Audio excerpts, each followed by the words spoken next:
welcome back to my channel. I am finally back with a freaking tutorial. Can you guys believe that?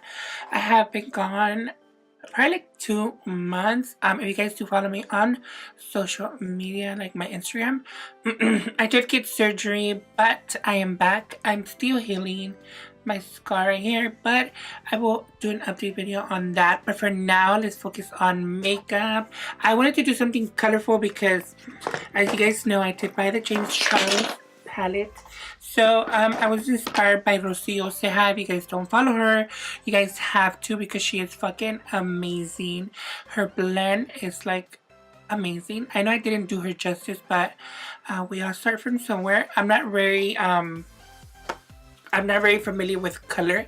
I used to do color like back then when I started doing makeup, but I just outgrew it and went to the bronze and the neutral side, which it was the ugly side for me. But now I'm back to the color. My head is itchy. Tengo piojos.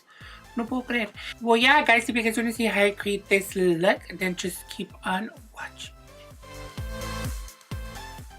Hey guys, we're going to be starting off with the eyes today because we're going to be doing a very dramatic look. So starting off with the eyes is very important for you won't stain your foundation. I want to start using my Pink Pot by MAC. This is Soft Ochre as a primer. I'm just going to spread it all over my eyelid using a kabuki brush, but it wasn't blending as well. So I used to warm up my fingers and it blended out better. Now I'm going to be going into the James Charles palette and grabbing the shade Escape. I believe it's that dark purple shade, and I'm just going to be packing this in the inner third of my eye. You want to pack it in first. You're not blending it out yet, because you do get the pigmentation of the shade first, and then grabbing the lighter purple next to it and then blending the edges out. Doesn't matter if you go like really high to your brow. You just want to make sure there is no harsh lines. Purples are really hard to blend out, so keep in mind that you are going to have to blending out a little bit more. Then I'm going to be grabbing this dark blue shade and apply it to the outer third of my eye and pack it onto my eyelid like I did that purple. These looks tend to look ugly before the end. So just keep in mind that if you do look at it and it looks ugly, just keep on blending and finish it. At the end, it will come together.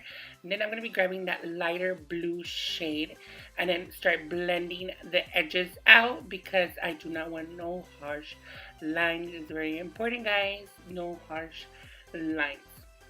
Then I'm going to be grabbing that baby blue color from the palette, the James Charles palette, and then blend everything together. Even the purple, because you don't want that demarcation from the blue to the purple. So you just want to stand there and blend a little bit. Keep in mind these looks take a little bit longer than normal looks. So just keep in mind that you are going to be blending a lot. Now I'm just going to be applying the blue just because the intensity did go away. So I want the intensity to pop more. Then going back into that pink shade and I blend the purple out. I feel like it needed a little bit of pink in there because it was looking kind of like blah, so I just added a little bit of pink in there just to make it pop a little bit. I did cut my inner part of my crease using my Pink Pot by MAC. I didn't like the way the Pink Pot cut my crease. I wish I could have used like a concealer or something, but to each his own. I still end up using it. So I'm just going to be using that dark purple I used at the beginning and put it on my lid. And then put that light purple next to it. Don't worry about blending now. You just want to apply all the colors first. And then I'm going to be going back into applying that dark blue shade from the palette and apply it next to that purple. Make sure you are blending it into it and make sure you can't see like the line of the concealer because sometimes purples do tend to stick to the primer. And it looks very patchy, so make sure you want to cover that. Now I'm going to be adding the light purple to the inner part of my eye. And then I'm going to be grabbing this shimmery shade and applying it to the inner part of my eye to make my eye open up. I was going to do like an all matte look, but I did created this looking at Rocio Ceja's look. So she did have like a shimmery, glittery eye. I'm not going to use the glitter because I hate glitter, but I'm just going to use a shimmery, then go into that purple and apply it on top of the purple that I had prior to that because the concealer, the primer did the eyeshadow just stick to the primer and I didn't like the way it looks. So I just kind of wanted to hide it with shimmer and it actually worked out. Then I applied that lid shade on my brow bone just to highlight that area. And I'm going to be using my LA Girl Pro Matte Foundation and mix it with my Revlon Colorstay. I did mix the LA one with the Revlon because the LA one is a little bit too matte, and I'm a little bit dry on my beard area because I do shave, so it kind of clings to my dry patches. So mixing it with the Revlon did actually make an amazing foundation. I know it looks a little bit light on my face, but I'm going to be applying bronzer and everything, and it does match my body because I don't know why, for some reason my face is a little bit darker than my body, but it does end up matching my body, I swear to God. Then I'm going to apply my Wet n Wild concealer, where you normally apply concealer. As you guys can tell, the eye look looks a little bit weird right now, but once you have lashes and everything, the look does come together. And I'm blending it out using a Real Techniques sponge. I like this concealer, but I'm looking for a full coverage concealer because this concealer is not like full coverage. It kind of does peek my freckles and all that to kind of peek through. Now I'm going to be using my Maybelline Loose Powder in the shade 20. I'm just going to be setting my concealer and my entire face with it. It does have a little bit of color, but I do go back in with a powder foundation, so it'll take off all that white cast on my face. Now I'm going to be going into that dark blue shade from the James Charles palette and blend the outer corner together.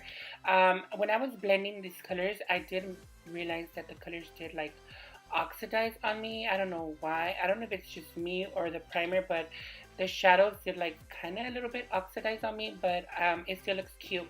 So I'm just going to be blending that outer corner into the top and then applying that Escape shade, which is the purple, in the inner part of my eye. And I'm using a flat brush by Jaclyn Hill. I forgot the number, but I will leave everything down below. I'm going to be grabbing the light purple just to blend the outer edges out, and then I'm going to be blending it into that blue with no extra product. I'm using my bronzer by, I forgot the name of it, but I will leave it linked down below. It's just my contour powder. It doesn't have a lot of color, but I like it because it does chisel out my cheek a little bit more. And I'm just going to be applying it to my cheekbone and my forehead using a kind of like a kabuki natural hairbrush. It's not synthetic, it's more like a natural. And then I'm going to be applying my LA Girl Pro face powder in the shade Warm Caramel. It's a face powder, but I do use it as a bronzer. It does look kind of patchy right now, but I go in and blend it out, and it kind of looks airbrush at the end. So just keep in mind that applying a little bit of product, then cleaning it up, makes it look pretty pretty. Now I'm going to be applying a little bit of blush, just Mellow Wine by Wet n Wild, which is my favorite blush. You guys already know that. I apply it every single day and in every single video because I love this freaking blush because it's so fucking beautiful. Now I'm going to be applying highlight. I'm using the shade Face from the James Charles palette first. I did spritz my brush with a little bit of setting spray because I want it to be like bam in your face because this highlight is so beautiful. Morphe and James used to come out with this highlighter in a compact because I'm going to buy like 20,000 million of them because obviously I don't want to buy like 20,000 million palettes. I just want to buy this highlighter because this highlighter is freaking amazing. Now I'm going to be using this Becky G X Colourpop highlighter in the shade Chisme. It does have like a little pink of, I think this is Princess. I don't know, but I'll leave it down below. I did use this one because it does have like a little pink reflex and it looks really pretty. So I thought that I needed something like a pop of color. I know I already have a lot of color, but I needed something. So I'm going to be doing like a concealer. I'm using my base, which I totally regret. I should have used like my concealer or something. And I'm just going to be doing a neon pink liner. I felt like this look needed a neon pink liner because it was kind of like flat for me. So just applying a neon color just amped up the look and look so much better. And I'm going to be applying that neon pink in my waterline as well, just to make it like a pop of color because I love the way it looked on my top lip, so I need it to my bottom lip as well. And I'm just going to be using a really small. I was thinking it made my eyes look pink, but I didn't apply mascara and it was probably fine. Now I'm going to be using this Kenia Ontiverios lip liner. I think this is OOTD, but if I'm mistaken, I will leave all the right shades down below. I'm going to be using this as a liner. It is like a dark brown shade. I love using a dark brown shade as a liner because it suits my skin tone because I am Latina, so it suits like my skin tone. Now I'm going to be using a pinky shade by Kenia on videos as well, and use it as in the middle just to blend out the edges and make it look like an ombre effect. I like using the brown one because it gives like a shadow of having bigger lips. Now I'm using a lip gloss by Wet n Wild. This is the Hair Sculpt collection. I will leave the name down below as well. Well, yeah, guys, this is the final look. I hope you guys enjoy watching this tutorial. Please don't forget to subscribe to this channel and leave me comments down below on what you would like to see next. Don't forget to hit that ring notification bell sign to get notified when I upload new videos. All the products used and mentioned during this video will be down in my description box, also as my social media, so you guys can follow me there. Thank you guys so much for watching my videos, and I'll see you guys in my next one. Bye, guys.